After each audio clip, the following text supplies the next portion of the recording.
चला चला हो चला चला चला चला हो चला चला.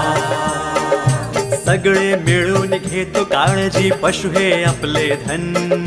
स्वच्छ पौष्टिक दूध पिऊन प्रसन्न आपले मन.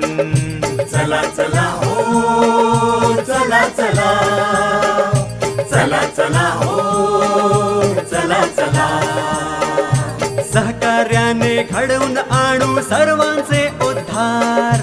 पशु निरोगी आपण निरोगी, सुखी आनंदी परिवार. चला चला हो चला चला चला चला हो चला चला.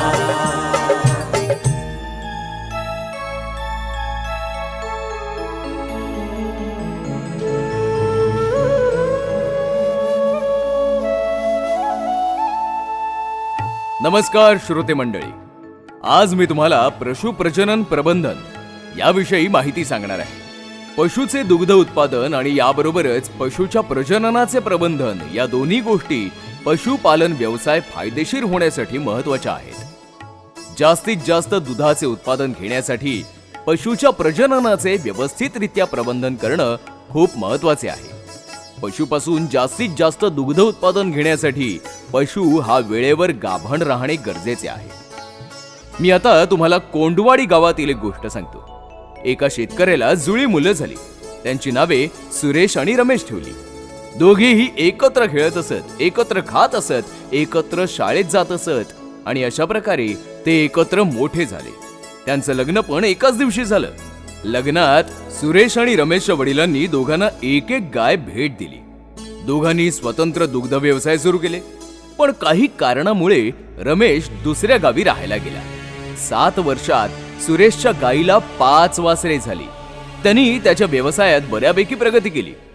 पण दुसरीकडे रमेशच्या गायीला एक पण वासरू झालं नाही. असं का बरं झालं? तर मंडळी, चला ऐकूया नक्की झालं तरी काय.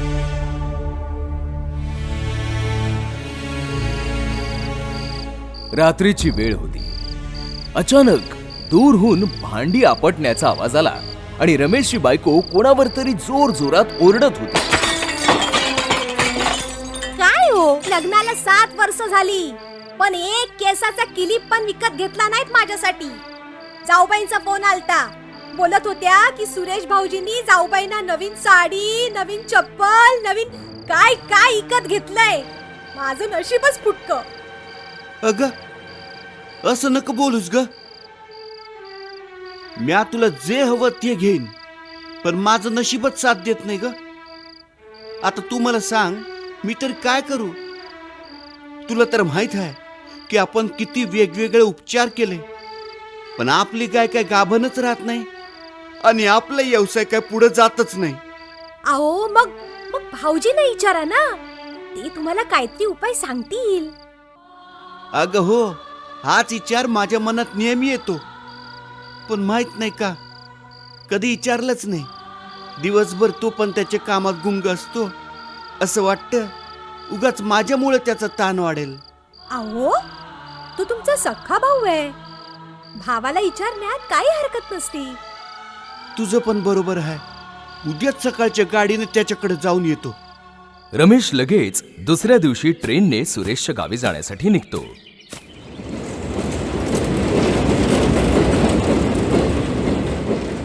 तो सुरेशच्या घरी पोहोचतो.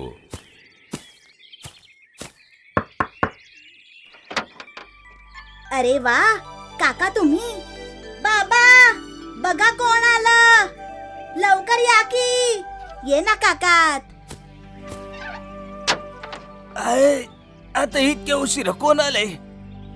काय रे रमेश, इतक्या उशिरा आलास? घरी सगळे ठीक तर आहेत ना? हो रे सुरेश, सगळे बरे आहेत. मग तू इतक्या रात्री कशा पायी आलास?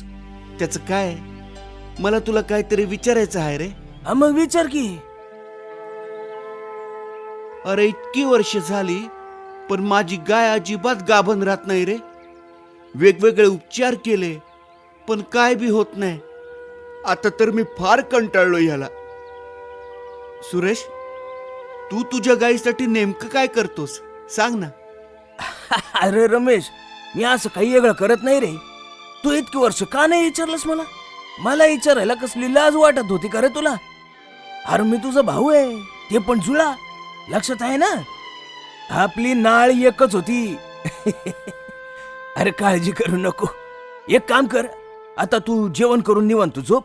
आपण उद्या सकाळी या विषयावर बोलू. हा, माझ्यामुळे तुला उगाच त्रास ना. आता गप्प बसतोस का सांगू आईला? हा, दोघेही पोट धरून हसतात आणि मग रमेश झोपायला जातो. दुसऱ्या दिवशी सकाळीच सुरेश त्याला गावातील AIT म्हणजेच सेवादात्यांकडे नेतो. सेवादाता कार्यालयात काम करत होते. सुरेशला बघून ते त्यांना आत बोलवतात. अरे सुरेश, कसा आहेस? आज मार्ग चुकलाच वाटतं. नाही हो. हा माझा भाऊ रमेश. नमस्कार साहेब. ह्याला त्याच्या गायीच्या बद्दल काहीतरी विचारायचंय. मला खात्री आहे तुम्ही काहीतरी मार्ग दाखवाल. साहेब 1-2 वर्ष नाही तर 7 वर्ष झाली, पण माझी गाय काय गाभण राहत नाही. आता मी करायचं तरी काय साहेब? बरं झालं तुम्ही आज आलात. हल्ली बऱ्याच शेतकऱ्यांची ही समस्या आहे. म्हणूनच आज दुसऱ्या गावातील काही शेतकऱ्यांना पशुप्रजनन प्रबंधनाचे महत्त्व सांगण्यास बोलावले. ते सगळे येतीलच, तोपर्यंत तुम्ही बसा. थोड्याच वेळात काही शेतकरी तिथे येतात आणि सेवादाता पशुप्रजनन प्रबंधनाचे महत्त्व सांगण्यास सुरू करतात. नमस्कार मंडळी. प्रत्येक वर्षी एक वासरू हा मूलमंत्र सफल आणि फायदेशीर दुग्ध व्यवसायासाठी अति आवश्यक आहे. पशुच्या प्रजननाचे प्रबंधन जर व्यवस्थितरित्या झाले असेल तर दूध उत्पादनात नक्कीच वाढ होऊ शकते. जसं की पशुच्या आयुष्यातील सकल उत्पादनात वाढ होते. प्रत्येक वर्षाला एक नवीन वासरू मिळू शकते.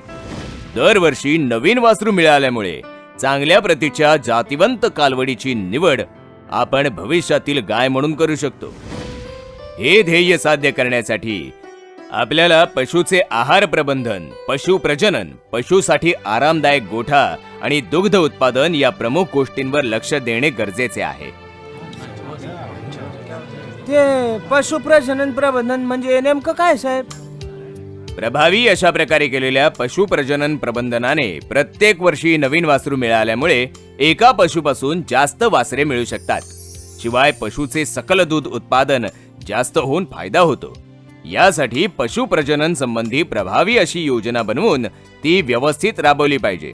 दुग्ध व्यवसाय हा छोटा असो किंवा मोठ्या प्रमाणात असो, यशस्वी व्यवसायासाठी प्रत्येक पशुवर नेहमी लक्ष ठेवण्यासाठी योग्य अशी योजना असणे आवश्यक आहे. गोठ्यावर असणारे पशु संबंधित सर्व रेकॉर्ड्स व्यवस्थित असणे गरजेचे आहे. त्यामुळे पशुच्या प्रजनन संबंधित व्यवस्थापनात खूप चांगल्या प्रकारे मदत होऊ शकते. यामुळे कोणता पशु कधी माझावर येण्याची शक्यता आहे किंवा कोणता पशु माझावर आहे, गाभण आहे, आजारी आहे याची माहिती मिळू शकते. कोणता पशु माझावर आहे याची अचूक माहिती मिळणे हा एक पशु प्रजननाचा मुख्य घटक आहे. छोटा शेतकरी हा कमी पशु असल्यामुळे प्रत्येक पशुवर लक्ष देऊ शकतो. परंतु ज्या पशुपालकांकडे जास्त पशु असतात ते प्रत्येक पशुवर लक्ष देऊ शकत नाहीत व त्यांना विशेष तांत्रिक पद्धतीची गरज भासते. आपण त्याची पण चर्चा करणार आहोत. पशु माझावर आल्याची प्रमुख लक्षणे अशाप्रमाणे आहेत. माझावर येत असलेले पशु दुसऱ्या पशुवर चढण्याचा प्रयत्न करतात. दुसरे पशु चढत असताना ते तसे करू देतात. योनी मार्गात चिकट लाळेसारखा स्त्राव दिसून येतो. असा पशु जास्त अस्वस्थ दिसून येतो. दुभत्या पशुचे दूध कमी होते. पशु कमी चारा खातो. असा पशु जास्त प्रमाणात हंबरडा फोडतो. असा पशु आपली हनुवटी दुसऱ्या पशुच्या पाठीवर टेकवत असतो. शेपटी उंचावतो. पशु वारंवार लघवी करतो. बाह्य जननांगावर सूज दिसून येते. आता आधुनिक पद्धतीने माज कसा ओळखू शकतो हे जाणून घेऊया. मोठ्या प्रमाणात पशुपालन करणाऱ्या पशुपालकांसाठी ही पद्धत उपयोगी होऊ शकते. यामध्ये तांत्रिक पद्धतीच्या सहाय्याने पशुचे चालणे, रवंत करणे अशा इतर हालचालींवर लक्ष ठेवण्यात येते. असे पशु इतर पशूंपेक्षा 7 ते 8 वेळा जास्त प्रमाणात हालचाल करीत असतात. अशा हालचालींवर ऍक्टिव्हिटी मीटर किंवा सेन्सरच्या मदतीने निगराणी करता येते. हे मीटर किंवा सेन्सर पशुच्या पायावर किंवा मानेवर लावण्यात येते. अशा पशुच्या एकंदरीत हालचालीवरून आणि दूध उत्पादनाच्या आधारे पशुचा माज अचूकपणे ओळखता येतो. पण अचूकपणे आपण माज कसं काय ओळखू शकतो? सर्वसाधारणपणे आपल्याकडे असलेले पशु हे दर 21 दिवसामध्ये माजावर येतात आणि हे अचूकपणे ओळखणे खूप महत्वाचे आहे. हे साध्य करण्यासाठी आता मी जी काही माहिती सांगतोय ती उपयोगी पडेल. पशुवर नेहमी लक्ष असले पाहिजे. दिवसातून जास्तीत जास्त वेळा निरीक्षण केले पाहिजे. माज ओळखणारी व्यक्ती प्रशिक्षित असली पाहिजे. पशु प्रजनन संबंधित सर्व रेकॉर्ड व्यवस्थित ठेवावेत. अचूक रेकॉर्ड असतील तर वांझ किंवा रोगग्रासित पशु ओळखता येईल. जास्त पशु असलेले पशुपालक हार्मोनचा वापर करून एकाच वेळी जास्त पशु माजावर आणून एकाच दिवशी कृत्रिम रेतनाद्वारे फळविण्याची योजना पण करू शकतात.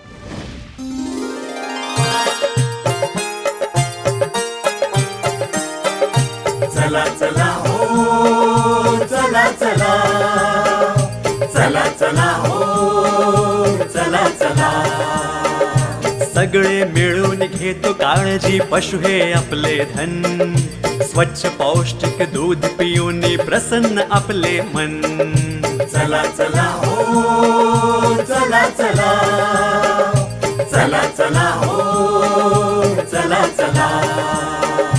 सहकार्याने घडवून आणू सर्वांचे उद्धार.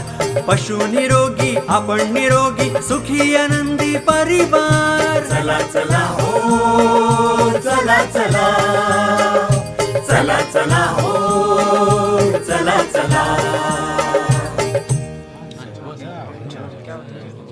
शहदाता, हे कृत्रिम रेतन काय आहे?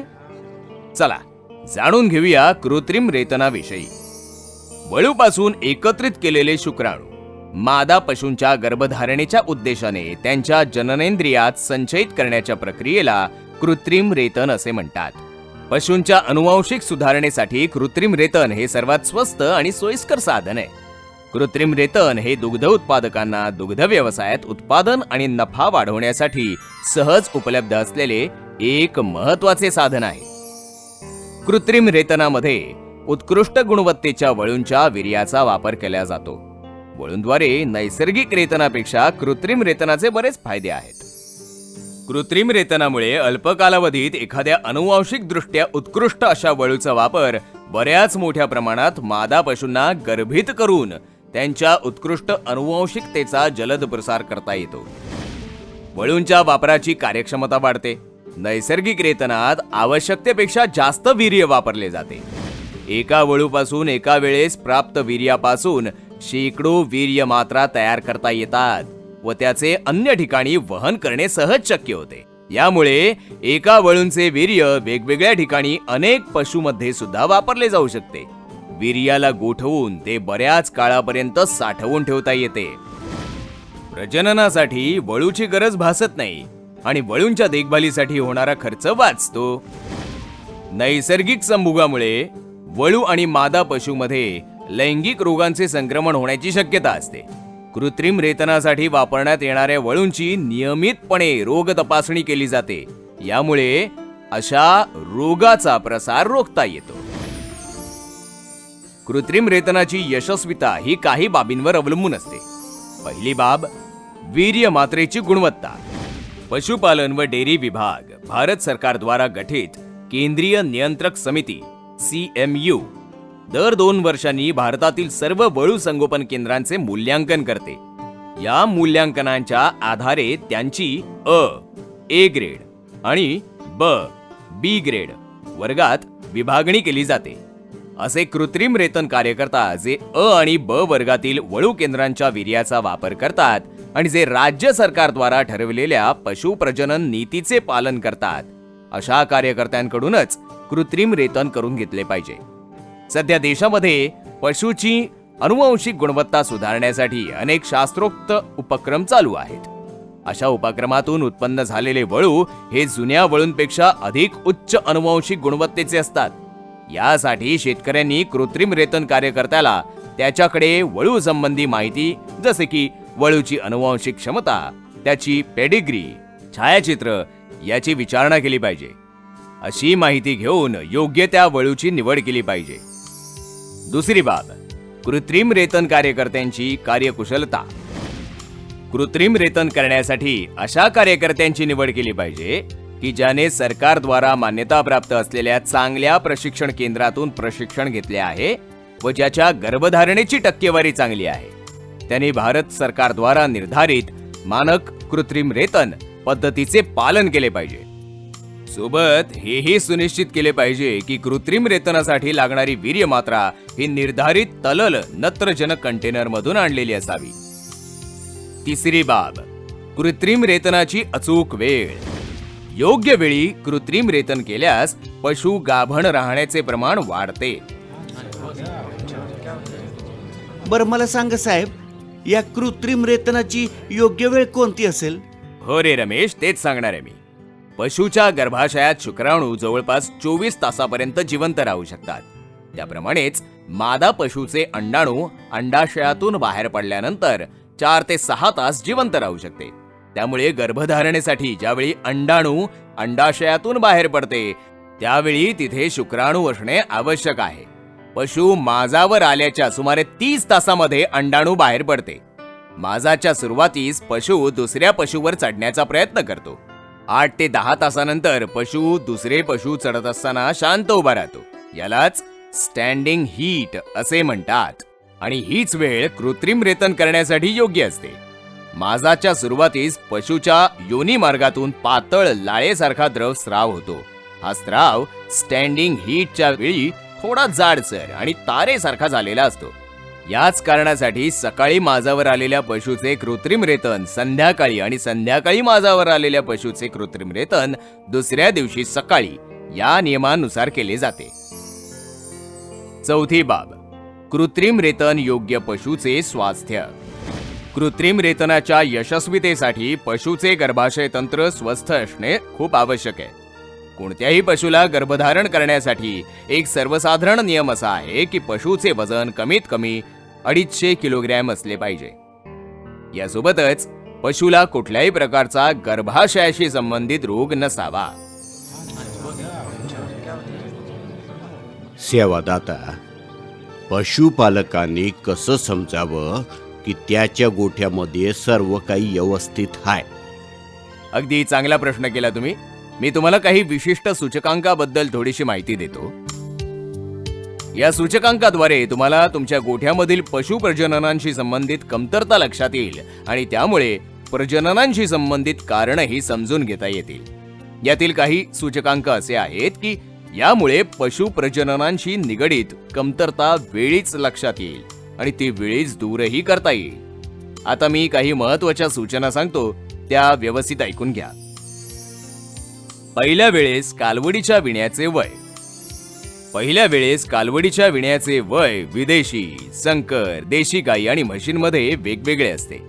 हे वय जितके लवकर पशुचे वजन 250 किलोग्रॅम इतके होईल त्या प्रमाणात कमी होऊ शकते. सर्वसाधारण मानकाप्रमाणे हे वय गायीमध्ये 30 महिने आणि म्हशीमध्ये 36 महिने इतके असले पाहिजे.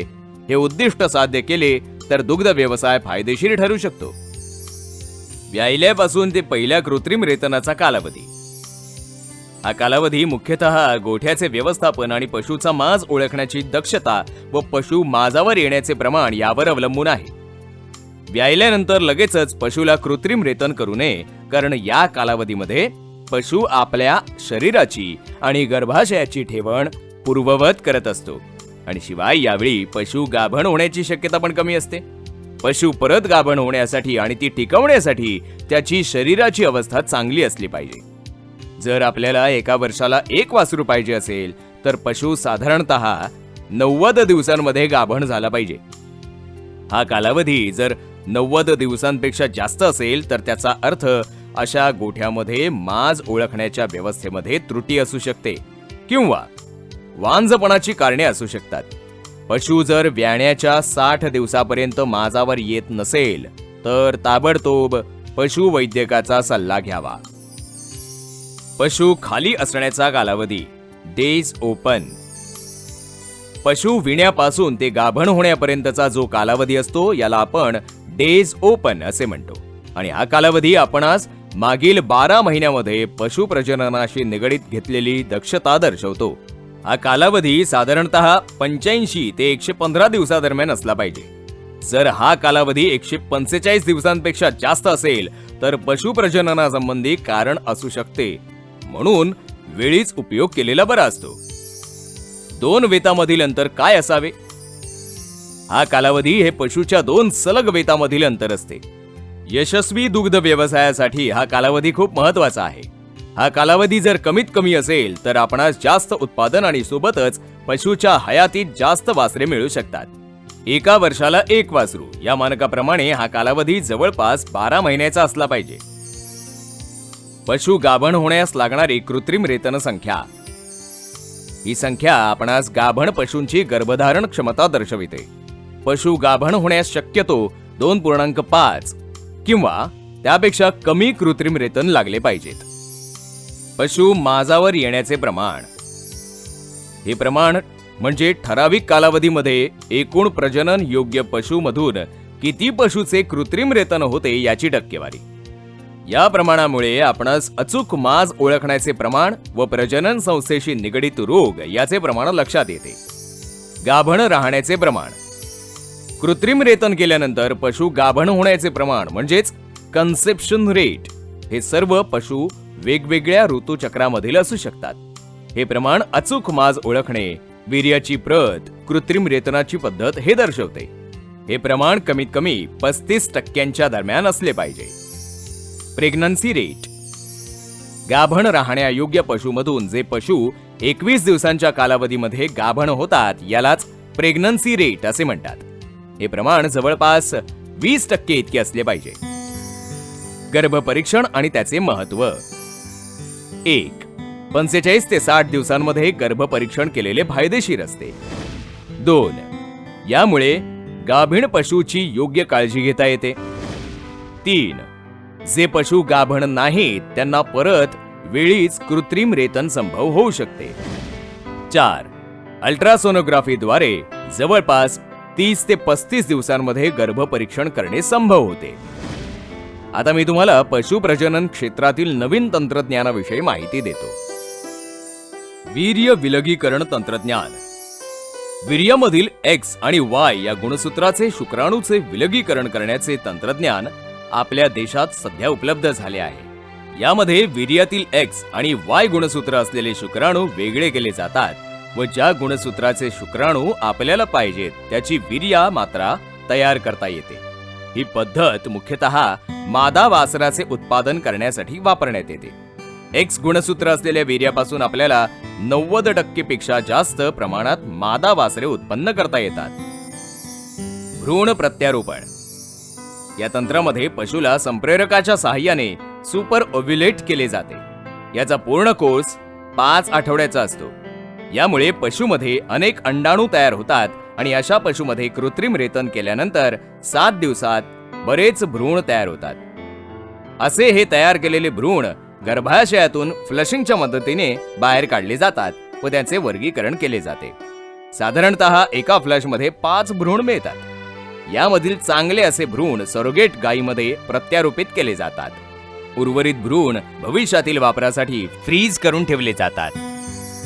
ओवम पिकअप आणि in vitro embryo production OPU IVEP ही एक सध्या बऱ्याच प्रमाणात वापरात येणारी नवीन टेक्नॉलॉजी आहे. यामध्ये गायीच्या अंडाशयातून सोनोग्राफी आणि इतर उपकरणाच्या सहाय्याने अंडाणू शोधून बाहेर काढले जातात. एका वेळेस 10-20 पासून ते 100 अंडाणू काढले जाऊ शकतात. हे अंडाणू गायीच्या गर्भाशयाबाहेर कृत्रिमरित्या वाढवले जातात. नंतर त्यांना वीर्यासोबत गर्भधारणेसाठी ठेवले जाते. गर्भ तयार झाल्यानंतर गर्भाला 7 दिवसांपर्यंत कृत्रिम पद्धतीने प्रयोगशाळेत वाढवले जाते. असे हे तयार भ्रूण म्हणजे गर्भ 7व्या दिवशी गायीमध्ये प्रत्यारोपित केले जातात किंवा फ्रीज करून ठेवले जातात. या तंत्रज्ञानाच्या मदतीने आपण एका गायीपासून एका वर्षामध्ये जवळपास 20 ते 25 वासरे घेऊ शकतो. याच्या साहाय्याने आपण उच्च कोटीच्या पशूच्या अनुवांशिक क्षमतेचा मोठ्या प्रमाणात प्रसार करू शकतो. तुम्ही किती सोप्या पद्धतीने आम्हाला सगळं समजावलेत. तुमचं खूप खूप आभार साहेब. अरे हे तर माझं कर्तव्य आहे. तुम्हा सगळ्यांना कधीही कोणतीही माहिती हवी असल्यास न संकोच करता मला येऊन भेटा. मी जमेल तितकी तुमची मदत करण्याचा प्रयत्न करेन. खूप खूप धन्यवाद सेवादाता.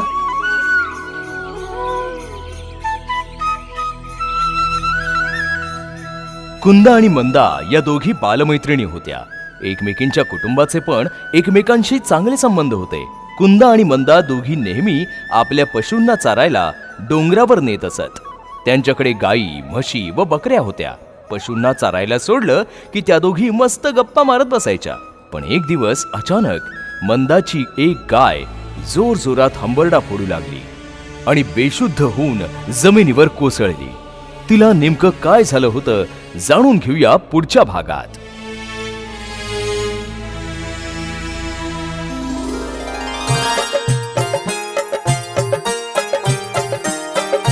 चला चला हो चला चला चला चला हो चला चला. सगळे मिळून घेतो काळजी पशु हे आपले धन. स्वच्छ पौष्टिक दूध पिऊन प्रसन्न आपले मन. चला चला हो चला चला चला चला हो चला चला. सहकार्याने घडवून आणू सर्वांचे उद्धार. पशु निरोगी आपण निरोगी सुखी आनंदी परिवार. चला चला हो चला चला चला चला हो चला चला.